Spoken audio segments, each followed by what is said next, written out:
দানশীল ব্যক্তি কার কাছাকাছি? আল্লাহর কাছাকাছি। কারিবুম মিনান নাস, কারিবুম মিনাল জান্নাহ, জান্নাতের কাছাকাছি। কারিবুম মিনান নাস, মানুষের ভালোবাসার কাছাকাছি।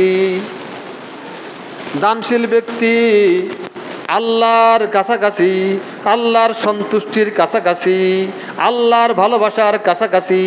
দানশীল ব্যক্তি জান্নাতের কাছাকাছি। সামান্য একটু হলেই জান্নাতে চলে যেতে পারবো, জান্নাতের কাছে চলে গেছে। এই কথা এখানে কোনো অন্য কোনো আমলের কথা বলছে না, দানের কথা বলতেছে। দেখেন, দানশীল ব্যক্তি মানুষের ভালোবাসার কাছাকাছি।